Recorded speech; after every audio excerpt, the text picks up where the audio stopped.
Donc sur la partie réception, ce qu'on va faire, c'est qu'on va avoir notre routine d'interruption qui est ici. Cette routine d'interruption, en fait, alors en réalité elle est là, mais on s'en fiche. Le traitement de notre interruption, il va être fait ici. Okay. Et le traitement de cette interruption, ce qu'il fait, c'est que à chaque fois qu'on reçoit une donnée dans notre périphérique UART, alors je vais ouvrir la doc, j'aurais peut-être dû garder ça déjà. Doc. Dans notre doc. Donc sur le périphérique UART, à chaque fois qu'on a une réception, donc les données elles proviennent de la gauche vers la droite, donc on arrive dans le registre à décalage. Et ce registre à décalage, une fois qu'il est plein, qu'est-ce qui se passe? Les 8 bits de données reçues, on va les stocker dans le registre RC-Reg. RC1 Reg ou RC2 Reg pour le UART1 ou le UART2. Et la donnée, elle est stockée là, en attendant. Okay. C'est quoi le risque de la laisser là, cette donnée-là? C'est qu'elle vienne se faire écraser par une nouvelle donnée qui arrive. Okay. Donc ce qu'on va faire, nous, c'est avec notre routine d'interruption, dès qu'on peut, dès que ce registre RC1 Reg est plein, on va aller le faire transiter dans une autre case mémoire grâce au bus de données. Okay.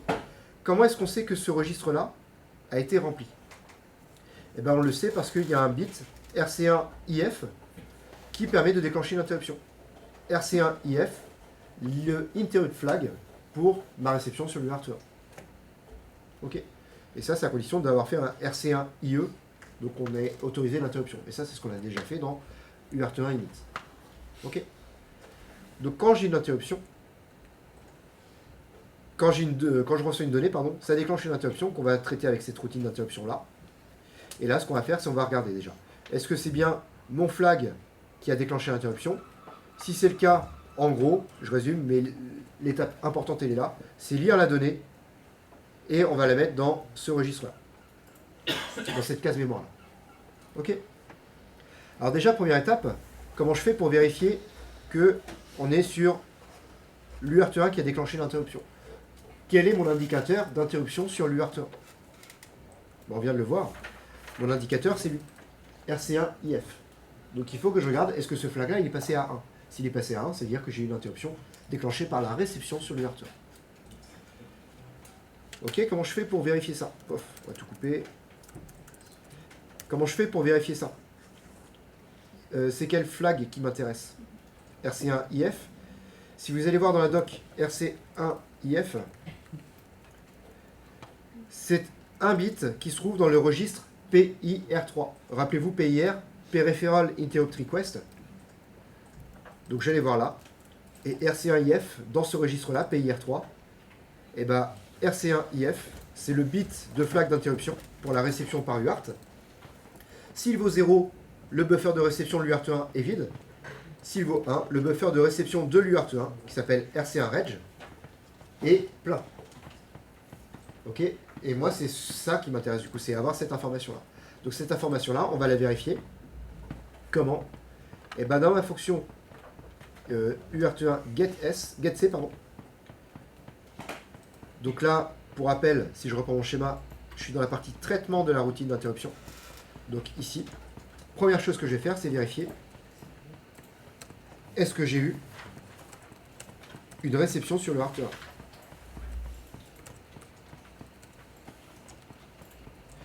Et ça se teste en si dans mon registre PIR3, donc PIR3 bits, si j'ai le bit qui s'appelle RC1IF.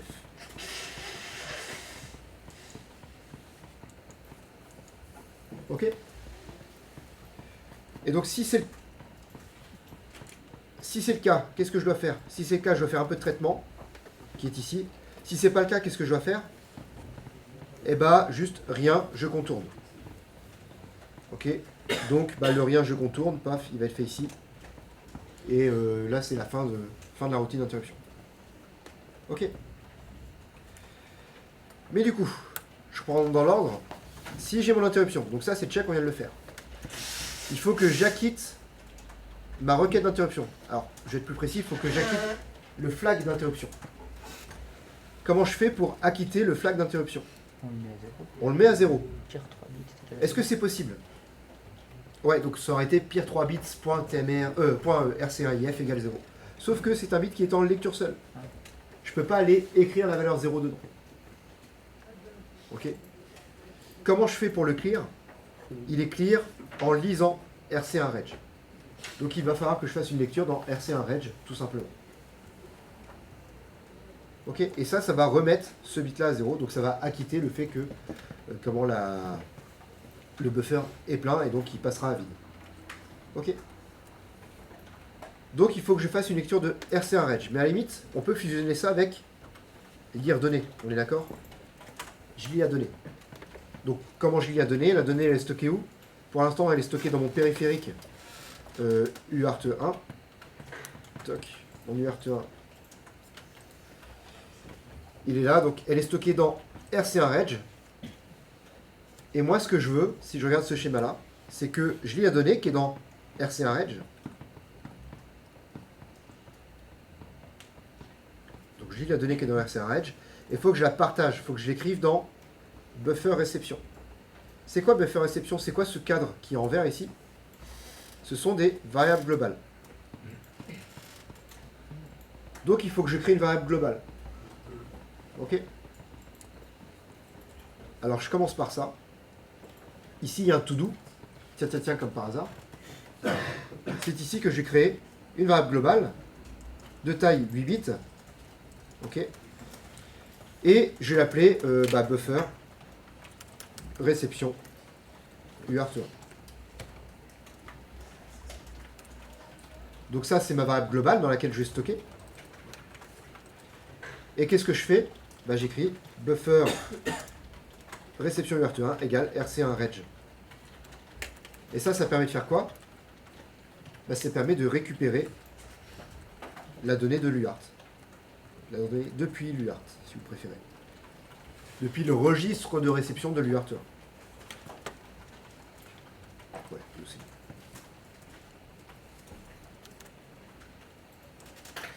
Ok. Donc là, en faisant ça, qu'est-ce que je viens de faire? Je viens de acquitter l'interruption, puisque j'ai fait une lecture dans RC1 Reg. Je viens de lire la donnée, puisque j'ai fait une lecture dans RC1 Reg. Et je viens de la partager vers cette variable globale que j'ai appelée buffer réception. Et plus précisément que j'ai appelée buffer réception UART1. Ok. Et l'étape d'après, c'est quoi? L'étape d'après, si je regarde mon cahier des charges, c'est activer flag de réception. Alors, j'aime pas la notion de flag ici parce que c'est peut-être confusant, si ce mot existe, avec, avec les flags d'interruption. Considérez que c'est juste une variable ici qui vient indiquer si une donnée a été reçue ou pas. Donc en fait, je vais avoir une donnée uint 8 également que je vais appeler, comment il s'appelle? Flag réception. Indication, je vais appeler indication réception. Oula, ok. Ouais. Indicateur réception UART1. Et ce qu'on va faire, c'est cette donnée-là, on va la mettre à 0. À false, si vous préférez. Donc on dit que j'ai reçu 0 données. Est-ce que j'ai le droit d'écrire false en C, comme ça? Ou comme ça? Est-ce que ça existe? Ça n'existe pas en C. Sauf que c'est là où Hugo est mal. Hugo, il vous a fourni... non, on va pas le voir là. On va le voir là. Dans la bspli.h, dans common.h, il a fourni ça. Define true 1 et false 0. Donc parce que je pense que c'est plus clair pour vous, je vais utiliser ça en disant que on va mettre false ici. Donc ça c'est juste pour la partie initialisation. Mais une fois que j'ai reçu une donnée, je vais mettre true pour dire indiquer qu'une donnée est dispo.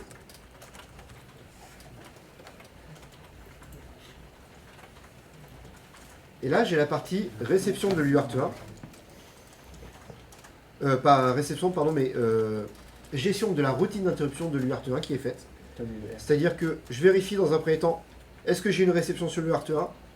Si c'est pas le cas, je passe à la suite. Mais si c'est le cas, qu'est-ce que je fais? RC1 Reg, je vais le lire, et je stocke ça dans une variable globale, et j'indique que j'ai une réception sur l'UART1. Et je stocke ça dans une variable globale. Et là, tout ce que je viens de faire avec ces 3 lignes ici, plus les 2 déclarations dessus, ce que je viens de faire, c'est toute la partie qui est là. L'association de ma routine d'interruption, le UART1 ISR process, et l'utilisation de mes variables partagées, que je vais appeler variables tampons si vous préférez, variables intermédiaires, qui vont faire le lien entre ma routine d'interruption, qui reçoit un caractère on ne sait pas quand, et ma fonction UART1 getC, qui elle, on va l'appeler à des moments vraiment précis. Ça va, c'est pas tant ici. Ok. Mais... Est-ce que ça vous va? Donc, on a fait cette partie-là, comme je vous l'ai dit. Toc. Tu veux te retrouver en bas très rapidement? On a fait cette partie-là. Il n'y a pas besoin que je passe à travers. Maintenant, ce que vous devez faire, c'est la partie qui est ici.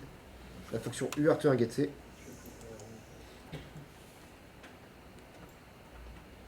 De sorte à aller vérifier est-ce que j'ai reçu une donnée. Si c'est le cas, je vais aller dire que j'ai pas reçu de donnée, donc j'irai remettre ça à 0. Ou à false, si vous préférez. Et puis je vais aller lire la donnée qui a été mise à jour ici. Ok. Donc je vous laisse un petit peu de temps pour le faire.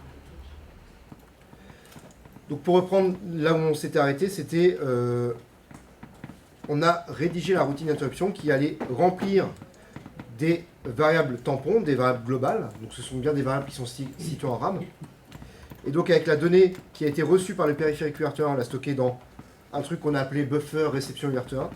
Et puis juste on a une variable globale qui s'appelle indicateur réception UART1 qui vaut vrai si une donnée a été mise à jour et qui vaut faux sinon. Ok. Et nous maintenant on va travailler avec la fonction qui s'appelle UART1 getC. Et c'est ça qui nous intéresse pour faire la réception de manière cette fois-ci synchrone, c'est-à-dire que j'appelle la fonction de manière explicite. Si j'ai reçu une donnée, je vais pouvoir la récupérer. Ok.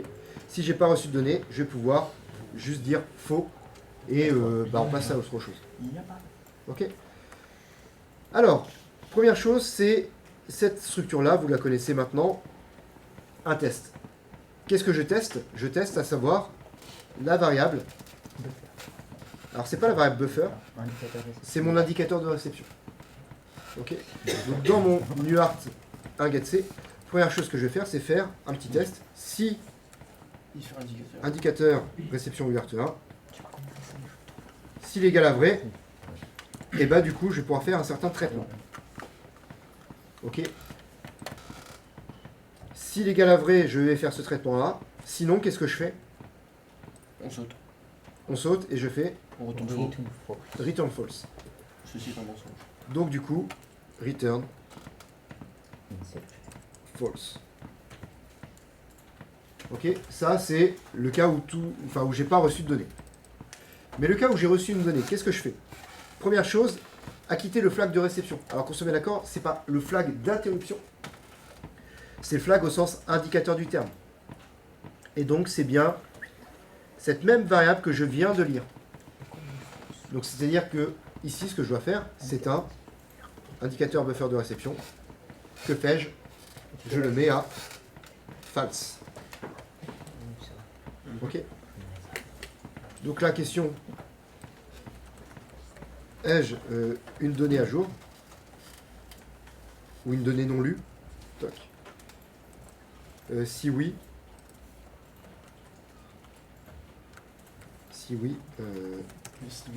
j'indique que j'ai lu la donnée, que j'ai traité la donnée.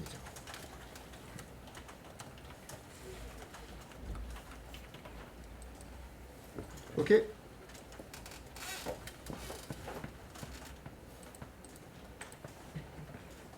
Je m'embrouille. Ok. Ensuite, lire puis retourner le caractère. Alors là, c'est effectivement quelque chose qui est un petit peu tricky dans l'exercice. En fait, si je regarde ma fonction, la description, elle est donnée dans ici. Du coup, comment ça marche?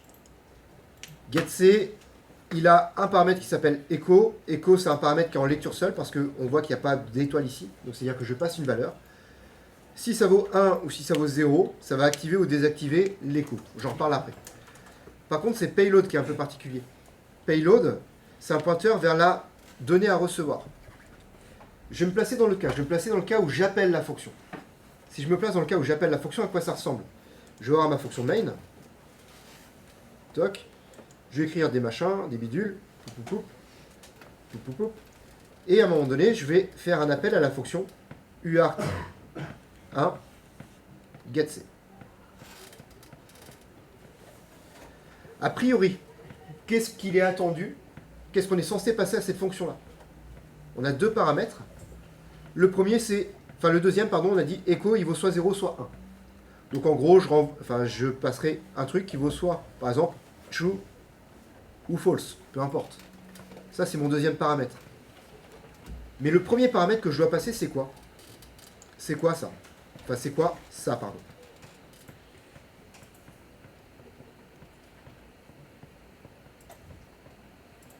Bon.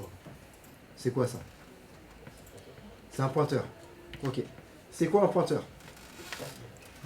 Une case qui contient une adresse. Une variable qui contient une adresse. Ok.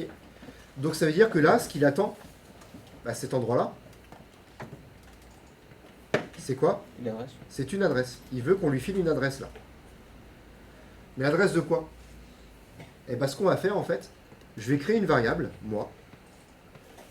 Une variable que je vais appeler donnée reçue.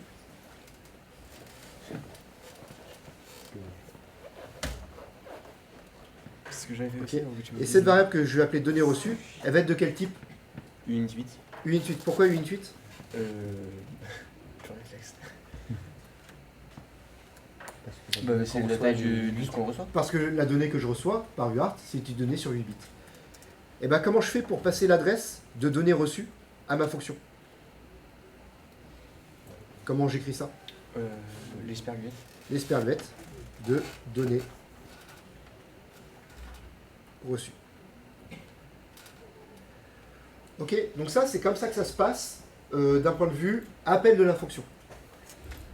Maintenant, dans la fonction getC, comment ça se passe? Toc, je vais virer ça.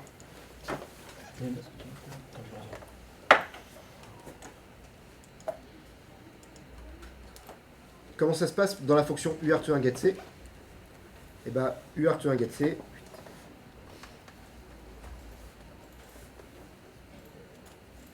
j'ai un uint8 étoile, int8t étoile payload, et puis j'ai machin écho là, on s'en fout. C'est pas lui qui m'intéresse. Du coup, dans ma fonction payload, c'est quoi? Payload, c'est une variable qui contient quoi? Une adresse. D'accord? Si je prends ma mémoire, en fait, à quoi elle va ressembler ma mémoire dans mon microcontrôleur? Ma RAM, parce qu'on est d'accord, donnée reçue, c'est une variable, et payload, c'est quoi? C'est un pointeur, donc c'est une variable qui contient une adresse, mais ça en reste une variable. Et donc, si je prends ma case, enfin ma RAM, qui va ressembler à un truc un peu comme ça, toc, je peux pas faire toutes les cases, mais vous avez l'idée.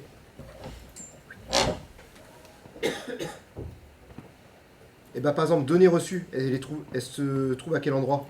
Je m'en fiche, je sais pas où elle se trouve, mais supposons elle se trouve là. Payload, je sais pas où il se trouve non plus, mais supposons il se trouve là. Ah, j'aurais pas dû le faire comme ça, je vais le faire comme ça. Ok, supposons donc c'est là.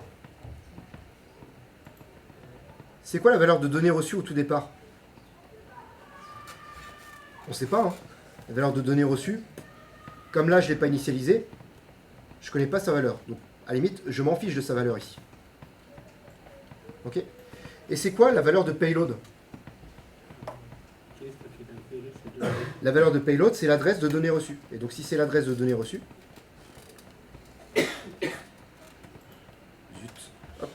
ça veut dire quoi? C'est-à-dire que payload, cette case-là, me permet d'accéder à la case qui est là, à la case données reçues. Ok? Et donc comment je fais pour, depuis ma fonction, écrire quelque chose dans données reçues, dans cette case-là? C'est ça qui m'intéresse moi, c'est modifier ça. Comment je peux faire? Et ben il faut que j'écrive, ouais, Étoile, payload. exactement, étoile payload égale. Et le étoile payload égale, en fait, c'est cette opération-là, qu'on appelle le déréférencement, si vous voulez briller en société. Et donc, quand je fais un étoile de payload, ça me permet d'accéder à la case dont l'adresse est stockée dans payload, donc ça me permet d'accéder à cette case-là. Et qu'est-ce que je vais écrire dedans? Qu'est-ce qui m'intéresse? Retour à ça. Qu'est-ce que je veux récupérer? C'est la donnée reçue, ici. Alors, comment on l'appelait, nous? On l'a appelé dans notre programme, je ne sais pas si vous vous souvenez. Buffer réception UART1. Exactement. Buffer réception UART1, qui est lui. Donc, en fait, ce que je vais faire, c'est faire un payload égale buffer réception UART1. Toc. Et là, du coup, mon buffer réception UART1, il va arriver là. Buffer réception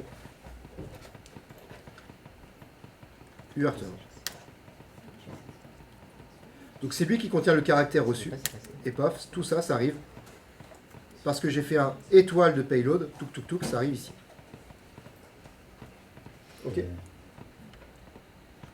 Et si jamais par UART, j'avais reçu, je sais pas moi, le caractère B, et bien le caractère B, il provient du registre RC1 Reg. B, il était là-dedans. Je le stocke dans mon buffer réception qui est ici. Et de mon buffer réception qui est ici, je le stocke dans étoile payload. Et donc de étoile payload, ça le stocke où? Dans la donnée que j'ai déclarée dans mon main. Et au final, donnée reçue dans mon main a bien récupéré la donnée qui provient de buffer réception. Ok. Si vous voulez le schéma complet, je peux le refaire. C'est-à-dire qu'on a notre broche qui s'appelle RC7 pour la réception, si je dis pas de bêtises. Donc la broche RC7, grâce au periphéral pin select, on l'a branché vers la broche de réception RC1 de notre UART. Ça arrive dans le... comment il s'appelle? Le RSR register, donc le registre à décalage de mon périphérique. Donc RSR, le registre à décalage de réception. Ça arrive dans RC1 Reg, qui est le registre de mon UART. Ok. En même temps que ça arrive là-dedans, on a déclenché le flag RC1 IF. Et donc, avec ma routine d'interruption,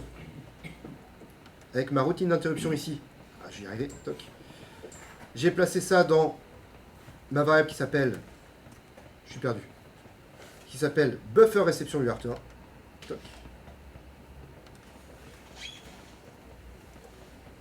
De buffer réception UART1, j'ai placé ça dans étoile payload. Et de étoile payload, au final, j'ai placé ça dans unit 8 données reçues de mon main. Bah forcément, j'ai pas assez de place.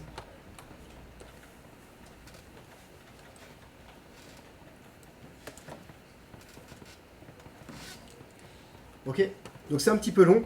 Alors c'est un petit peu long, oui et non. Parce que tout ce qui est en gris ici, c'est le matériel. C'est-à-dire que pour nous, développeurs de l'application, c'est transparent. Ok. C'est le périphérique qui permet de soulager le CPU et qui gère tout ça. Ok. Mais du coup, entre-temps, qu'est-ce que j'ai fait? J'ai mis dans une variable globale, le buffer réception. Grâce à ma fonction, donc ça c'est géré toc par ma routine d'interruption, ISR. Ça c'est géré par ma fonction UART1 getC. Et ça ensuite, c'est mon main qui gère du coup toutes mes données de mon application, qui est ici. Ok. Est-ce que ça vous va? Est-ce que ça paraît plus clair? Bon, ok. Donc voilà un petit rappel sur les pointeurs, mais c'est vrai que ça fait au moins 3 mois que vous n'avez pas fait de C et que j'imagine, c'est pas quelque chose que vous avez forcément kiffé au premier semestre, les pointeurs. Voilà. Et donc, bah, c'est parti pour l'application, c'est-à-dire que là, je récupère la donnée depuis le buffer, tampon. Enfin, buffer, tampon, c'est la même chose en fait, c'est juste pas la même langue. Et je la rends au main.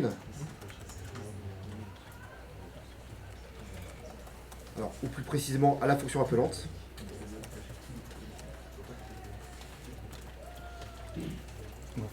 mes questions pour le retourner. En fait, il n'y avait pas la bonne réponse. Et du coup, il nous reste un dernier truc à faire, c'est l'écho. Alors l'écho, c'est quoi? L'écho, c'est juste une fonctionnalité qu'on décide de rajouter. On décide de la rajouter pour dire, bah tiens, si jamais j'ai la fonctionnalité écho qui a été activée,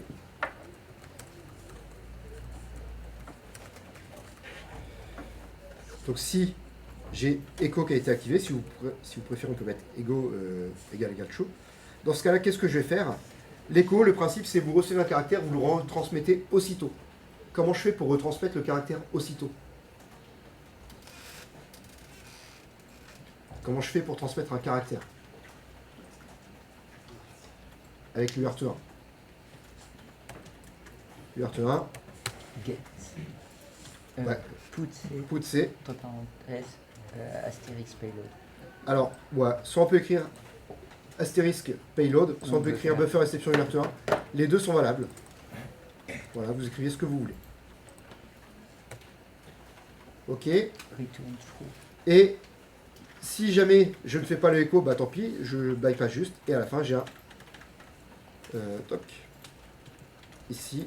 Et hop. Return true pour dire que c'est ok. Et donc là, au final, je viens de faire la partie réception, lecture vraiment du caractère reçu. Okay. Donc, qu'on dissocie bien. On a la partie réception qui arrive n'importe quand. On ne sait pas quand. D'accord. Juste en urgence, ce que je fais, c'est je récupère la donnée depuis le périphérique, je stocke dans une variable intermédiaire, qui est une variable globale. Donc, ça, c'est la première partie faite avec les interruptions. Et la deuxième partie, à la limite, si je pouvais, je ne peux pas le faire en C. Mais si je pouvais, ce serait bien de les représenter ici parce que, en gros, l'IART1 va alimenter le buffer de réception. Et ensuite, le buffer de réception va alimenter la fonction getC. Okay. Et du coup, pour faire propre, on garde toujours tout au-dessus. Et voilà. Ok. Et maintenant, on peut essayer de passer à notre application pour répondre à tout ça. Alors, je reviens dans mon main. Enfin, déjà, y a-t-il des questions là-dessus? Je vous remets ça à disposition sur l'écran juste après. D'accord? Du coup, je vais revenir sur mon application. Mon application, c'est la partie qui est ici. Alors, la configuration de l'UART1, ça c'est bon, on l'avait fait déjà avant. Il y a juste la routine d'interruption qu'on n'a pas gérée. Donc ça, c'est l'ISR priorité basse. L'ISR priorité basse, c'est L, ISR low. Et qu'est-ce qu'on cherche à faire avec cette ISR low? Eh bien, on cherche à faire le traitement de la routine d'interruption. C'est la fonction qui est en dessous. Le UART1 ISR process. Donc en vrai, ça, la seule chose qu'on fait vraiment dedans, c'est appeler la fonction UART1 ISR process. Pourquoi on fait ça? Eh bien, dans le précédent projet qu'on a fait, on a mis tout le traitement de la routine d'interruption du timer 0 à l'intérieur de ISR high. Le problème, c'est que si vous avez plein de périphériques qui déclenchent des interruptions de priorité haute, vous allez avoir une fonction comme ça qui va être très très longue et qui va mélanger du code du timer, des JPIO, des UART, des ADC, tout ça.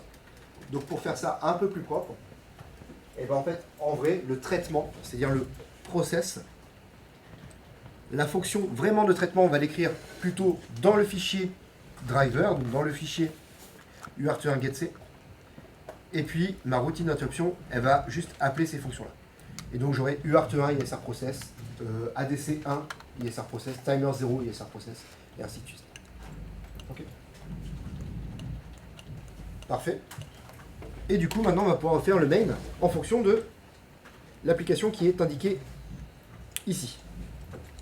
Alors le reset, c'est pas vraiment reset, c'est juste dire, voilà, c'est mon point de départ, je suis là. Première chose que je dois faire, c'est quoi? Configurer l'UART1. Est-ce que c'est fait? Oui. Check. Autoriser les interruptions. Est-ce que c'est fait? Non. Comment je fais ça? C'est effectivement le registre incon. Pourquoi? Parce que ce n'est pas les interruptions de l'UART que je gère ici. C'est les interruptions du microcontrôleur, les interruptions globales. Ok. Alors je vous rappelle qu'on avait manipulé intcon et les bits GIEL, GIEH, IPEN. Pour rappel, on a également un truc qui s'appelle sysinterrupt enable Donc quand je dis un truc, en fait, c'est une macro-fonction qui a été écrite dans le fichier common.h. Ok. Donc tant qu'à faire, je vais l'utiliser parce qu'elle est un peu plus explicite.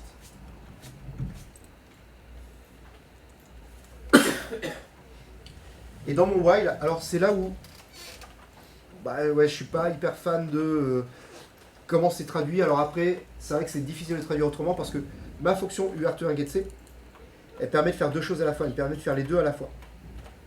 Elle me permet de récupérer le caractère et elle me permet de savoir si j'ai une donnée qui a été reçue. Donc du coup, comme elle fait les deux en même temps, c'est pas si simple. Mais bon, on va le faire. Déjà, qu'on soit clair, qu'on soit d'accord, ici, qu'est-ce qu'on a? On a notre while 1. Ok. Et dans notre while 1, on va faire est-ce que j'ai reçu une donnée? Ok, donc dans mon while 1, je vais faire si j'ai reçu une donnée par UART.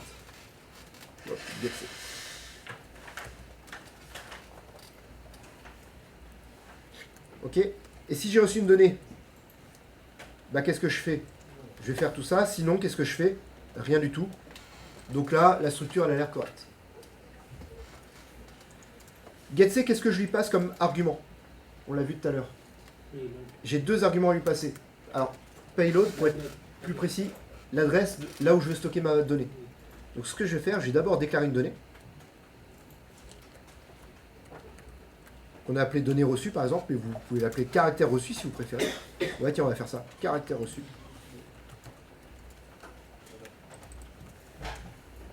Et là, qu'est-ce que je passe à URT1getC? L'adresse du caractère reçu, c'est-à-dire que l'adresse de la case dans laquelle je veux stocker le caractère reçu. Il faut plutôt le comprendre comme ça. Ce n'est pas l'adresse du caractère reçu, c'est l'adresse de la variable qui va contenir le caractère reçu. Ok. Et ensuite, c'est quoi le deuxième argument? Écho. Est-ce que je veux un écho ou est-ce que je veux pas d'écho? D'accord. Si vous allez voir dans URT1.h, on a ça, URT1 echo off ou echo on. On peut utiliser les deux. Toc, moi je vais mettre ça comme ça. Je vais dire je veux pas d'écho pour l'instant. Ok. Et donc, si ça vaut true, ça veut dire que j'ai stocké un caractère, j'ai reçu un caractère, pardon, que j'ai stocké dans caractère reçu. Et ça, cette ligne-là, juste le if là, juste ce if là, il est équivalent à quoi? Il est équivalent dans mon algorithme à ce bloc que j'ai mis en vert.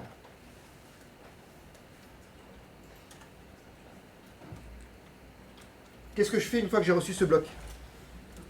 Le caractère que j'ai reçu, là c'est propre à mon application, c'est moi qui décide de faire. Je décide de transmettre le caractère. Oh, j'ai envie de jouer un truc. Je rajoute un truc avant. Je rajoute caractère plus plus. J'ai envie de jouer à ça. Vous allez voir ce que ça va faire. Donc je reçois un caractère, qu'est-ce que je fais? Je m'amuse en faisant caractère plus plus. Je sors du sujet, c'est pas très grave. Ensuite, qu'est-ce que je fais avec ce caractère reçu plus plus? Je cherche à le transmettre. Comment je fais pour transmettre ce caractère-là?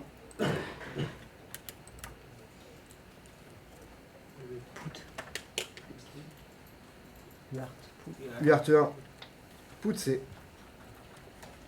Qu'est-ce que je fais? Caractère reçu. Et ensuite, on me demande de transmettre les caractères \n, \r. Comment je fais ça? Vous avez deux choix. Pour deux caractères, en vrai, vous avez deux choix. Soit vous faites un putC pour \n, un putC pour \r. Soit, on peut faire aussi un UART1 putS. Et on va envoyer les deux caractères \n, \r. Ok. Ça vous va? Et bien ça, c'est bon, on va pouvoir essayer de le tester dans notre carte. Je compile. Est-ce que tout va bien? C'est l'air bon. Je téléverse. Alors du coup, j'ai décidé de jouer un petit peu avec ça. Mais est-ce que vous comprenez ce qui va se passer? Je reçois un caractère. Ok, le caractère que je reçois, je le stocke dans caractère reçu. Et après, je fais un caractère reçu plus plus. Qu'est-ce que ça va faire, ça? Ça va lire. Non, ça va pas le lire. Le plus plus. Ajouter Ça va ajouter 1. Ajouter 1 à quoi? un caractéristique. Au caractère. Mais c'est-à-dire quoi? Ajouter 1 à un caractère. Au code ASCII, ouais. Donc vous vous souvenez, tout à l'heure, on avait le caractère B, c'était 0x42. Et ben là, du coup, ça va augmenter cette valeur-là, ça va faire 0x43. Et comme par hasard, il s'avère que c'est le code ASCII du caractère C. Et donc en fait, après en faisant un put C, j'ai envoyé un autre caractère. On va voir, on essaye. Donc je passe ici. Je vais juste clear la console. Comment je fais pour clear la console? Clear screen. Et j'appuie sur la touche G. Ça marche pas. Il n'est pas déclaré. C'était quoi le truc? Ça marche pas. Pourquoi ça marche pas? L'art 1 sur. Rien à voir là. Ouais. Donc, tu remplacerais par UART 1. Alors on va faire un déclenchement sur un seul truc. UART. On trigger. Titon, tu vois ton guide séquenceur? Ok, il veut pas transmettre, mais sur ma voix B, Modification. C'est UART 1. Est-ce que j'ai du flag? Est-ce qu'il a dit flag? sur ma voix A.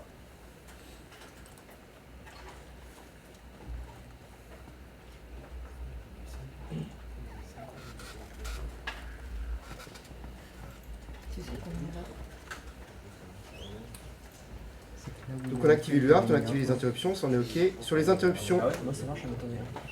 Non, pardon, ici on a bien activé ISR, ouais. Dans Sys Interruptible, on a bien autorisé les interruptions priorité haute et basse, ça c'est ok. Sur le UART1 init, Inter priority, on a bien mis 0, on a bien activé les interruptions. Donc ça devrait être ok.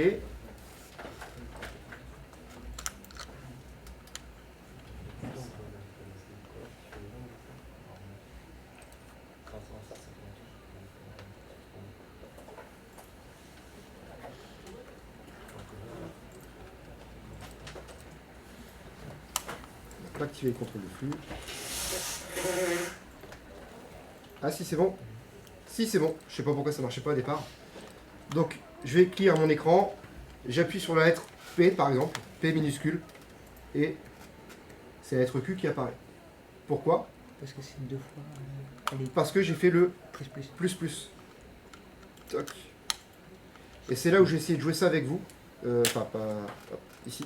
Le plus plus. Alors, j'essaye sur le stylo de voir ce que ça donne. J'essaie de me déclencher sur la voix ici. Donc c'est single, ouais, normalement ça devrait être bon.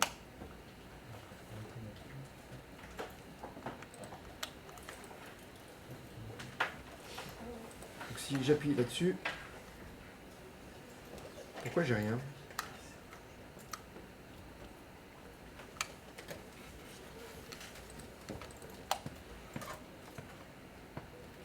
Je vais essayer de mettre ça là et de mettre ça là. Je sais pas si pardon, mettre ça là. Je sais pas si on peut voir grand chose.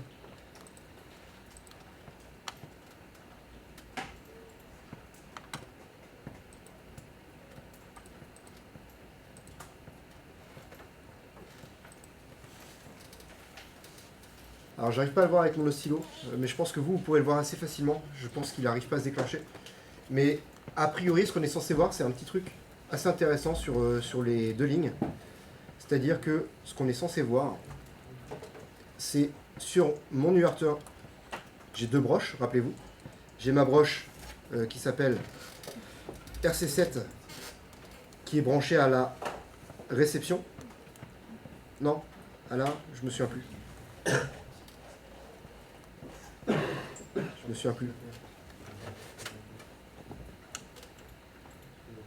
Sur le UART1 init, ma broche RC7 sur la réception, ouais c'est ça. Et j'ai ma broche RC6 qui est branchée sur ma transmission. Donc c'est plutôt TX1 qui renvoie vers TX6, pardon. Non, vers RC6, c'est bien ça. Et en fait, ce que vous êtes censé voir sur le silo, vous le testerez vous, c'est voir un état 0, le bit de start, des données qui sont échangées, je ne sais pas à quoi il ressemble, et puis un état de repos. Et juste après, ce qu'on est censé voir, c'est un truc qui fait comme ça. J'ai reçu ma donnée, je l'ai traitée dans mon microcontrôleur, et après je la renvoie telle qu'elle, ou incrémentée de 1, peu importe. On est censé observer quelque chose comme ça. Ok.